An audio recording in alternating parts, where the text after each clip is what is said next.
வணக்கம் மாணவ செல்வங்களே, நான் சுகாசினி. நீங்கள் உங்கள் கீழ் வகுப்புகளில் வட்டங்களை படித்திருக்க வேண்டும். சரி, தலைப்பு வட்டம் பை இல்லாமல் ஏதேனும் அர்த்தமுள்ளதா?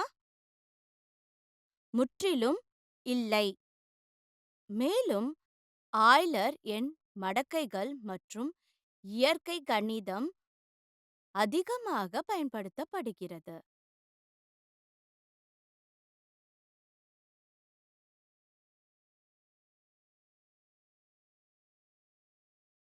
சரி, இந்த பை மற்றும் இ என்றால் என்ன? ஆம், அதை விகிதமுறா எண்கள் என்று அழைக்கப்படுகின்றது. வடிவியல் கணக்குகளில் விகிதமுறா எண்களை உள்ளடக்கியது. எனவே விகிதமுறா எண்கள் பற்றியும் விகிதமுறா எண்களின் பண்புகளை விரிவாக ஆராய்வோம். கற்றுக்கொள்வீர்கள். விகிதமுறா எண்களை பற்றி மேலும் அறிய முடியும். விகிதமுறா எண்களின் முக்கியமான தேற்றத்தை புரிந்து கொள்ள முடியும். இந்த பாடத்தின் முக்கிய வார்த்தைகள்: எண்கள், விகிதமுறு,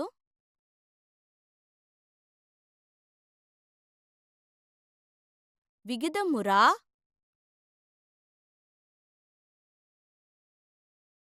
முழு எண்கள்,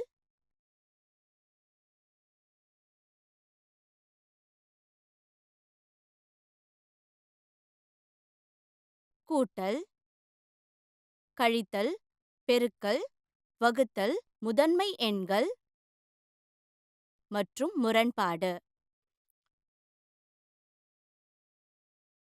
விகிதமுறா எண்கள். விகிதமுறா எண்களை படிக்கும் முன் விகிதமுறு எண்களை வரையறுப்போம். விகிதமுறா எண் என்பது P இன் கீழ் Q, P ஈடு தொகுதி, Q ஈடு கீழிலக்கம் அல்லது வகுதி எண்களில் இருக்கும். இதில் P மற்றும் Q முழு எண்கள் மற்றும் Q சமனிலி 0 ஆகும். எனவே விகிதமுறா எண் என்பது விகிதமுறா இல்லாத எண், அதாவது இது PQ வடிவத்தில் எழுத முடியாத எண். இதை இரண்டு முழு எண்களின் விகிதமாக எழுத முடியாது. ஒரு எண் கோட்டில் விகிதமுறா எண்களின் பிரதிநிதித்துவம் இருக்கும். இங்கு விகிதமுறா எண் வர்க்கமூலம் 2 ஆகும். எனவே வர்க்கமூலம் 2இன் மதிப்பை கணக்கிடலாம். நமக்கு வர்க்கமூலம் 2 ஈடு 1.141213526230951 கிடைக்கும். எண்கள் முடிவிலிக்கு செல்கின்றன. அவை மீண்டும் நிகழாது.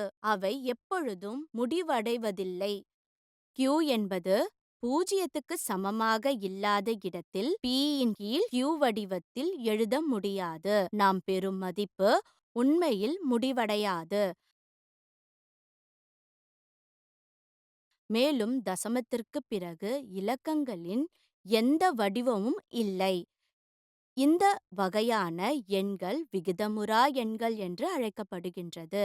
வர்க்கமூலம் 3ஐ கவனியுங்கள். கணக்கிடும் பொழுது நமக்கு வர்க்கமூலம் 3 ஈடு 1.7320508087 கிடைக்கும். எனவே நாம் பெறும் முறை நிறுத்தப்படாது மற்றும் மீண்டும் நிகழாது.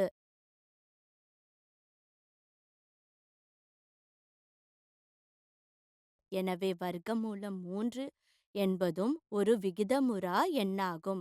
ஆனால் வர்க்கமூலம் 9 வழக்கில் வர்க்கமூலம் 9 ஈடு 3 இது ஒரு விகிதமுறு எண்.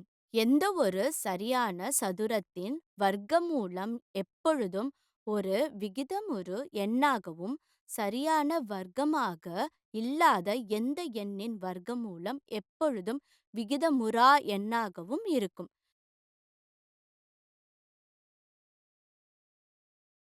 விகிதமுறா எண்கள் ஒரு தசம விரிவாக்கத்தை கொண்டுள்ளன. அவை ஒருபோதும் முடிவடையாது மற்றும் மீண்டும் நிகழாது. மிகவும் பிரபலமான விகிதமுறா எண் பை ஈடு 3.14.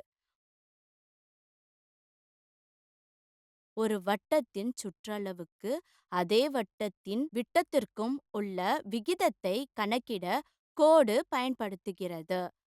இது ஒரு குவாட்ரில்லியன் தசம இடத்திற்கு மேல் கணக்கிடப்பட்டுள்ளது, ஆனால் எந்த வடிவமும் இதுவரை கண்டுபிடிக்கப்படவில்லை. எனவே இது ஒரு விகிதமுறா எண். எந்த மாதிரியின் சில இலக்குகள் 3.141599 போன்று இருக்கும். விகிதமுறா எண்களின் சில எடுத்துக்காட்டுகள்: பை, அடுக்குமாறிலி, சை. அடுக்குமாறிலி ஈடு இது ஐலரின் எண் மற்றும் விகிதமுறா எண். முதல் சில இலக்குகள் 2.7182. சை ஈடு இது ஒரு விகிதமுறா எண். முதல் சில இலக்குகள் 1.6180. விகிதமுறா எண்களின் கூட்டல் மற்றும் கழித்தல். விகிதமுறா எண்களின் சேர்க்கையின் விளைவாக விகிதமுறா எண்ணாக இருக்க வேண்டியதில்லை. அடைப்புக்குறிக்குள் 2 கூட்டல் வர்க்கமூலம் 3 கூட்டல் அடைப்புக்குறிக்குள் 4 கழித்தல் வர்க்கமூலம் 3 ஈடு 2 கூட்டல் வர்க்கமூலம் 3 கூட்டல் 4 கழித்தல் வர்க்கமூலம் 3 ஈடு 6. இங்கு 6 என்பது ஒரு விகிதமுறு எண். எனவே 2 விகிதமுறா எண்களை சேர்ப்பதன் விளைவு விகிதமுறா எண் அல்ல. விகிதமுறா எண்ணை கழிப்பதன் விளைவு விகிதமுறா எண்ணாக இருக்க வேண்டியதில்லை. அடைப்புக்குறிக்குள் 5 கூட்டல் வர்க்கமூலம் 2 கழித்தல் அடைப்புக்குறிக்குள் 3 கூட்டல் வர்க்கமூலம் 2 ஈடு 5 கூட்டல் வர்க்கமூலம் 2 கழித்தல் 3 கழித்தல் வர்க்கமூலம் 2 ஈடு 2. இங்கு 2 என்பது ஒரு விகிதமுறு எண். हर को परिमेय बनाने पर हमें प्राप्त होता है h equals 16:3. விகிதமுறா எண்களின் பெருக்கல் மற்றும் வகுத்தல். 2 விகிதமுறா எண்களின் பெருக்கல் விகிதமுறு எண் அல்லது விகிதமுறா எண்ணாக இருக்கலாம். வர்க்கமூலம் 2 பெருக்கல் வர்க்கமூலம் 3 ஈடு வர்க்கமூலம் 6. இங்கு முடிவு ஒரு விகிதமுறு எண். 2 விகிதமுறா எண்களின் வகுத்தல் முடிவு ஒரு விகிதமுறு எண் அல்லது விகிதமுறா எண்ணாக இருக்கலாம். வர்க்கமூலம் 2 வகுத்தல் வர்க்கமூலம் 3 ஈடு அடைப்புக்குறிக்குள் சுரு அடைப்புக்குறிக்குள் வர்க்கமூலம் 2 கீழ் சுருள் அடைப்புக்குறிக்குள் வர்க்கமூலம் 3. இங்கே முடிவு ஒரு விகிதமுறா எண். தேற்றம்: கொடுக்கப்பட்ட p என்பது ஒரு கோடு எண் மற்றும் 2 என்பது p ஆல் வகுக்கப்படும். அதாவது இங்கு a என்பது ஏதேனும் நேர்மறை முழு எண், பின்னர் p என்பது a ஐயும் வகுக்கிறது என்று முடிவு செய்யலாம். ஆதாரம்: எண்கணிதத்தின் அடிப்படை தேற்றத்தை பயன்படுத்தி நேர்மறை முழு எண்ணை அதன் பகா எண்களின் பெருக்கத்தில் வடிவில் வெளிப்படுத்தலாம். a ஈடு p கீழ் இலக்கம் 1 பெருக்கல் p கீழ் இலக்கம் 2 பெருக்கல் p கீழ் இலக்கம் 3 பெருக்கல் p கீழ் இலக்கம் n. இங்கே p கீழ் இலக்கம் 1, p கீழ் இலக்கம் 2, p கீழ் இலக்கம் 3, p கீழ் இலக்கம் n என்பது a இன் அனைத்து முதன்மை காரணியையும் குறிக்கிறது. a மேலிலக்கம் 2 ஈடு அடைப்புக்குறிக்குள் p கீழ் இலக்கம் 1 பெருக்கல் p கீழ் இலக்கம் 2 பெருக்கல் p கீழ் இலக்கம் 3 பெருக்கல் p கீழ் இலக்கம் n. எண்கணிதத்தின் அடிப்படை கோட்பாட்டின்படி இயற்கை எண்ணின் முதன்மை காரணியாக்கம் அதன் காரணிகள் வரிசையை தவிர தனித்துவமானது. ஒரு 2 ஒரே முக்கிய காரணிகள் p1 P2, P3, Pn.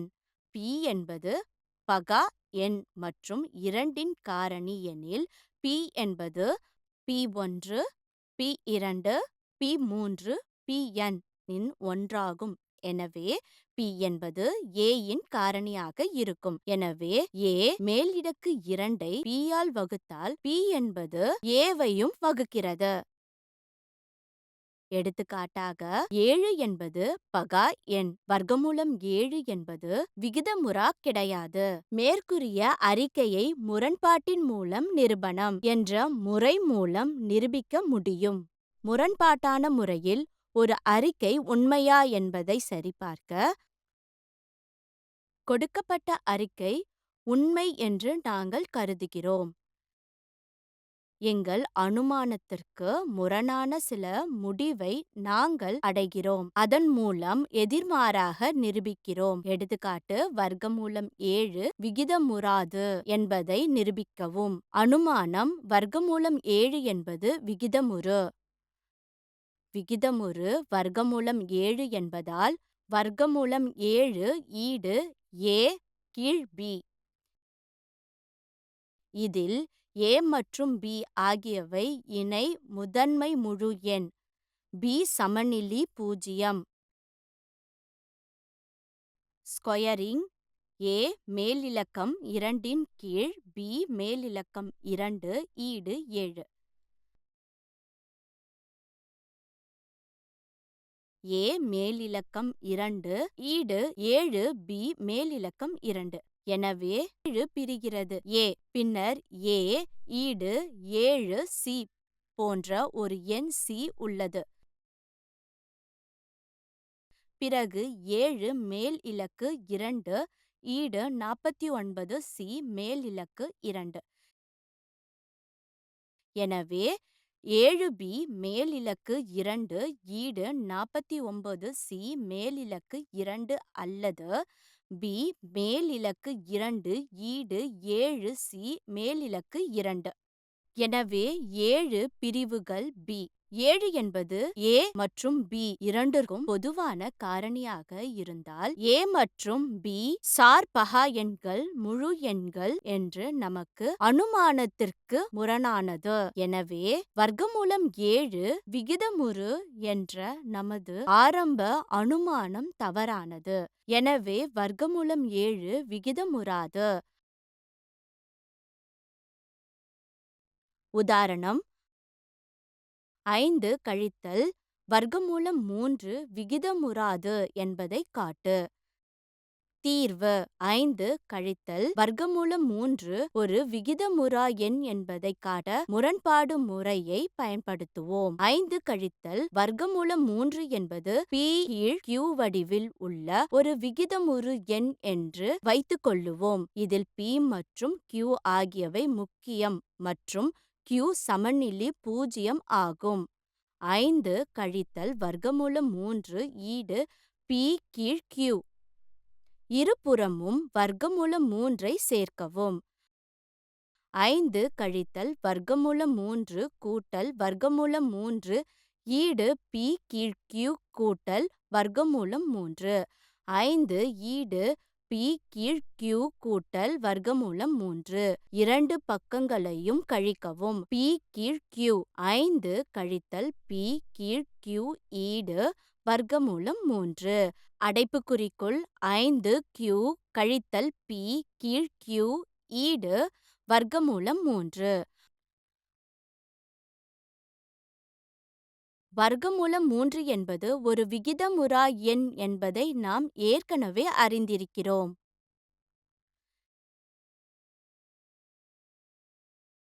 நினைவில் வைத்துக் கொள்ளுங்கள், ஒரு விகிதமுறு எண் என்பது PQ P ஈடு எண் Q ஈடு வகுத்தல். இதில் P மற்றும் Q முழு எண்கள் மற்றும் Q சமனிலி பூஜ்ஜியம் ஆகும்.